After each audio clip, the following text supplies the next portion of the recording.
Quand allons-nous tirer les leçons et effectivement mettre en place l'inéligibilité à vie pour tous ceux qui ont été condamnés pour des faits commis grâce ou à l'occasion de leur mandat?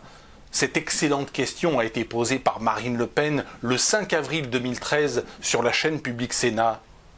Dans le contexte actuel, le pire ennemi de Marine Le Pen n'est-elle pas Marine Le Pen elle-même? N'assiste-t-on pas au suicide politique en direct de Marine Le Pen? C'est la question audacieuse que je pose dans cette vidéo, un peu violente politiquement, mais je pense nécessaire et tout à fait salutaire. C'est parti.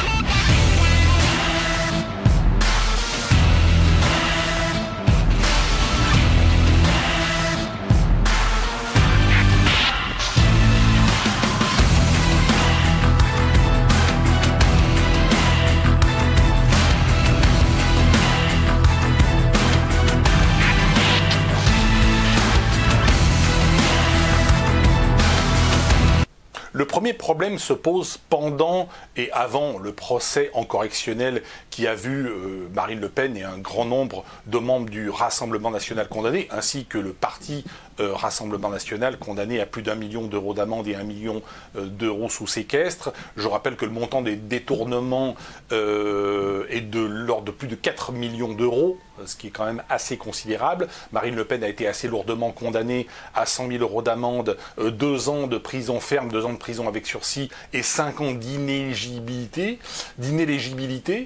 Il est évident que cette lourde condamnation fait suite à un certain nombre d'éléments qu'avait le tribunal correctionnel. Ce n'est pas un petit jugement fait à la va-vite par un petit juge de quartier. Ils ont mis des années quand même à monter le dossier et à procéder effectivement et à aboutir à cette condamnation. Donc c'est effectivement quelque chose d'extrêmement lourd. Les prévenus ont été convoqués à la barre, ils avaient des avocats tout à fait chevronnés et diplômés. Marine Le Pen elle-même est avocate de profession, elle savait que la loi Sapin 2 pouvait la condamner, et son attitude qui a consisté à dire je suis parfaitement innocente, je suis une oie blanche, je suis l'agneau tétant les mamelles de sa maman brebis, cette attitude a, je pense, fortement agacé le tribunal, comme pour n'importe quel tribunal. Si demain vous êtes pris avec 2 kilos de résine de cannabis en flagrant délit et que vous dites au juge je suis parfaitement innocent, moi je suis d'une innocence et d'une exemplarité et d'une éthique et d'une moralité totale, vous allez surtout énerver le juge, et c'est ce qui explique, je pense, en grande partie la motivation de la présidente du tribunal qui a condamné Marine Le Pen en lui disant je n'ai pas envie que quelqu'un comme vous soit candidate à l'élection présidentielle parce que vous avez détourné, ou votre parti ou votre organisation aurait détourné plus de 4 millions d'euros. Qu'est-ce que vous allez faire le jour où vous êtes président de la République? Ça va être 4 milliards, 40 milliards, ça va être open bar.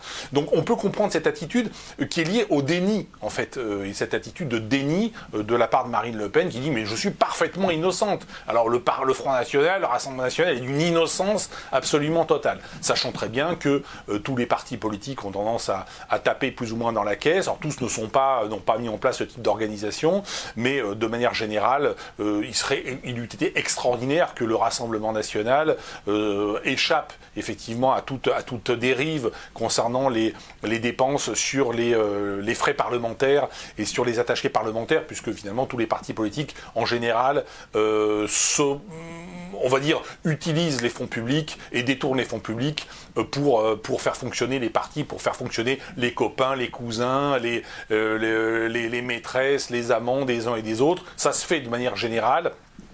Et effectivement, là, le Rassemblement national a été pris un petit peu la main dans le sac. Alors, je ne dis pas que tout est vrai et que le tribunal n'a pas quelque peu exagéré, que les juges n'ont pas été en partie des juges gauchistes qui voulaient peut-être politiquement régler son compte à Marine Le Pen. Peut-être que cela est vrai. Il y a quand même un certain nombre d'éléments. Et je pense que la bonne attitude quand vous êtes pris plus ou moins la main dans le sac, et que vous le savez, eh bien, c'est de faire preuve de quelque peu d'humilité et de dire au tribunal, au président du tribunal, eh bien, écoutez, oui, nous avons peut-être mal géré, nous avons peut-être déconné, nous avons peut-être été un petit peu légers. À la limite, même quand on est président ou présidente d'une formation politique, on dit je vais tout prendre sur moi, hein, ne condamnez pas les autres, ne condamnez pas le parti, je vais prendre sur moi, c'eût été l'attitude noble, on va dire. Et dans ce type d'attitude, eh bien, les juges ont tendance à être plutôt magnanimes et ne pas donner le maximum des peines. Hein. Ils ont faute avouée à moitié pardonnée, si j'ose dire. Quand on fait acte de, on va dire, de repentance, eh bien, les jugements sont plus on va dire sont moins sévères. C'est évident. Moi, j'ai eu aussi affaire à la justice, un certain nombre de procès. J'ai gagné en appel un certain nombre de fois. Alors, la cour d'appel, là aussi, hein, l'attitude de Marine Le Pen qui consiste à dire, je vais faire appel et je serai disculpé en appel. C'est pas évident du tout. Je pense que les cours d'appel n'aiment pas non plus qu'on se foute de leur gueule. Et la cour d'appel peut aggraver les peines. Hein. Marine Le Pen, il n'est pas exclu que dans quelques années, si elle va en appel, elle ne soit pas condamnée à la prison ferme cette fois-ci, et peut-être non plus 100 000 euros d'amende, mais peut-être 200 000, 300 000 de plus. C'est pas tout à fait exclu non plus. Hein, voilà. Donc c'est toujours dangereux de se moquer des juges et de ne pas faire preuve d'humilité. Alors ça, c'était avant le procès. Et pendant le procès, il y a eu cette ligne de défense de Marine Le Pen, qui est avocate, encore une fois, elle connaît très bien comment fonctionne l'institution judiciaire, et qui a décidé, face au juge, de dire « je suis parfaitement innocente », qui est un mode de défense assez curieux, effectivement, dans ce type d'affaires où il y a quand même beaucoup d'éléments et il ne s'agit pas de 3 costumes comme à l'époque de Fillon, il ne s'agit pas de petites sommes, il s'agit de sommes importantes dont on bénéficiait indirectement, hein, c'est pas de l'enrichissement direct, bien évidemment, c'est très très indirect, mais plusieurs dizaines de collaborateurs du Rassemblement national et le Rassemblement national lui-même. Voilà, donc cette attitude est assez de manque d'humilité et de manque de reconnaissance, et le fait d'être dans le déni, je pense, a quelque peu irrité les juges, mais comme ça irriterait dans n'importe quel juge, dans n'importe quel procès, dans n'importe quel tribunal, dans n'importe quel pays au monde. Après, il y a l'attitude de Marine Le Pen, c'est pour ça que j'ai tardé un petit peu à faire cette vidéo, après le jugement. Après le jugement, son attitude qui consiste à dire, eh bien, je vais faire appel, je suis innocente puisque c'est la présomption d'innocence, donc tant que je n'ai pas de jugement définitif en cour d'appel, et peut-être même y aura-t-il un pourvoi en cassation, même si la cour d'appel la condamne définitivement, c'est de dire je maintiens mon attitude de présomption d'innocence et je fais appel. Je pense que la bonne attitude eût été, de la part de Marine Le Pen, au contraire, dire voilà, on a été condamné, c'est certainement injuste parce que, pour toutes sortes de raisons, maintenant je demande la grâce présidentielle, non pas pour les 100 000 euros d'amende ou les peines de prison ferme ou avec sursis, même la prison ferme elle ne la fera pas parce que c'est que 2 ans de prison, donc 2 ans de prison c'est pas suffisant pour qu'on vous mette en prison en France, c'est assez curieux mais c'est comme ça, et c'est vrai pour les petits délinquants comme pour les délinquants financiers comme pour les condamnés politiques, mais au moins demander la grâce présidentielle pour qu'elle puisse se présenter à l'élection présidentielle dans 2 ans. Elle aurait pu dire je vais pas en appel et je demande la grâce présidentielle. Elle ne l'a pas fait, elle reste dans cette attitude qui consiste à dire je suis parfaitement innocente, tout cela c'est une cabale politique. Et là je pense qu'on est dans une logique un petit peu à la Strauss-Kahn, à la Nixon. Rappelez-vous Richard Nixon qui, dans l'affaire du Watergate, avait fait poser des micros dans un immeuble qui était utilisé par le Parti démocrate. Donc Richard Nixon était républicain. L'affaire s'était ébruitée. Il avait nié les faits en disant mais comment, moi, président des États-Unis, jamais de la vie, je ne violerai la loi et je ne ferai ce genre de choses. Donc il avait, dans un premier temps, laissé les lampistes et laissé un certain nombre de collaborateurs se sacrifier pour sauver sa présidence, et puis l'affaire était remontée à lui, et bien sûr c'était lui qui était l'organisateur et qui était le commanditaire de ses écoutes, et au lieu d'avoir l'humilité de dire eh bien j'ai fauté, j'ai déconné, voilà, j'ai placé j'ai dit à mes gars, voilà, éventuellement si vous pouviez mettre des écoutes, donc voilà, j'ai déconné, je pense que le public aurait accepté, mais là Richard Nixon s'est enferré dans ses mensonges, il a été parjure puisqu'il a sous serment menti, sous serment devant les parlementaires.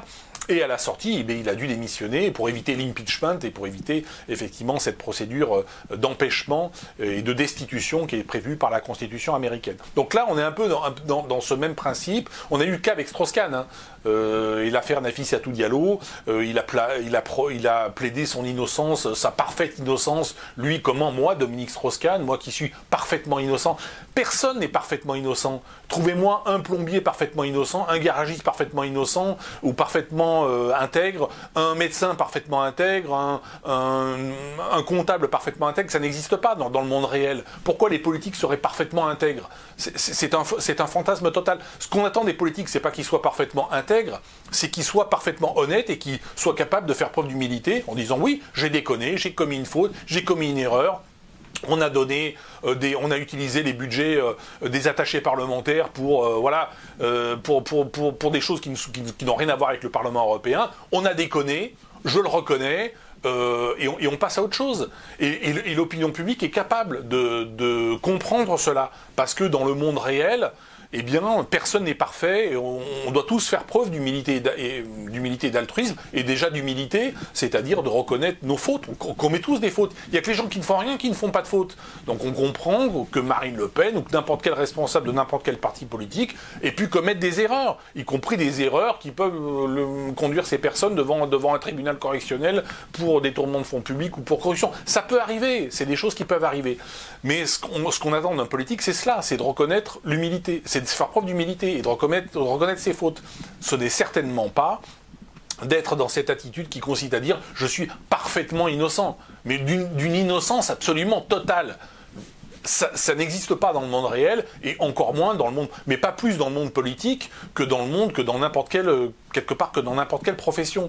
Et je pense que le suicide politique, que ce soit de Richard Nixon, puisqu'après l'affaire du Watergate, bien sûr, ça a été la fin de sa carrière politique, de personnages comme Dominique Strauss-Kahn, on pourrait penser aussi à François Fillon ou à Nicolas Sarkozy, qui se sont eux aussi enferrés dans le déni en disant « mais je suis d'une innocence absolument totale », et puis bon, ça finit dans les tribunaux, et ça finit surtout par un véritable suicide politique. Et malheureusement, j'ai l'impression, enfin malheureusement ou heureusement, en tout cas c'est un constat, que Marine Le Pen s'enferre dans cette attitude de dire je suis une femme parfaite, je suis parfaitement blanche et je suis parfaitement innocente. Je trouve que c'est une attitude qui amène plutôt au suicide politique et que les Français... je ne parle pas des militants, bien sûr, du Rassemblement national qui, en toute logique, sont attachés à Marine Le Pen et ont besoin d'elle, peut-être, comme candidate dans le futur. Je pense que cette attitude va être cette attitude de « je suis parfaite, je suis parfaitement innocente », ce qui n'existe pas de toute façon dans le monde réel, ne paye pas politiquement. C'est le constat qu'on peut faire et les exemples sont très très nombreux. Et à toute chose malheur est bon, c'est peut-être aussi une façon d'accélérer finalement la carrière de Jordan Bardella, qui sera peut-être élu en 2027 aux élections présidentielles en France, ou qui exercera peut-être d'autres fonctions, peut-être Premier ministre dès 2025 ou dès 2026. Donc c'est peut-être un accélérateur finalement cette histoire de Bardella. Donc politiquement parlant, c'est un événement tout en étant un non-événement. Mais je pense qu'à titre personnel, Marine Le Pen a été certainement très mal conseillée, très mal entourée, ou alors entourée par des gens toxiques qui l'ont poussée du côté où elle est en train de tomber. Et je pense qu'elle est en train de tomber dans le déni. Et dans un déni qui est, à mon avis, est en train de lui porter durablement préjudice, et on assiste peut-être à la fin de sa carrière politique. Attention, c'est une personne qui est intelligente, qui est combative, tout ce que tu veux, mais là on est vraiment, mais comme l'a été Richard Nixon, et finalement comme l'a été Strauss-Kahn, qui lui aussi était promu, était promis à une très belle carrière, et était dans les sondages prêt à remporter l'élection présidentielle. Si François Hollande a été élu en 2012, c'est parce que justement Dominique Strauss-Kahn a été empêché par ses affaires de se présenter, mais il a été empêché par ses affaires justement parce qu'il a été dans le déni. Et qui, encore une fois, faut avouer à moitié pardonner, oui, j'ai eu des relations sexuelles avec Nafissatou Diallo, voilà, au lieu de dire je suis parfaitement innocent et tout cela est une cabale politique, ça, c'est pas forcément payant. Et à mon avis, dire je suis parfaitement innocent quand on est un homme politique, ou quelle que soit la profession, c'est pas une attitude qu'on attend d'un être humain, tout simplement. Et les politiques devraient gagneraient beaucoup à se comporter comme des êtres humains responsables et pas comme des chevaliers bayards sans peur et sans reproche. Voilà, merci à toutes et à tous, et je vous dis à bientôt.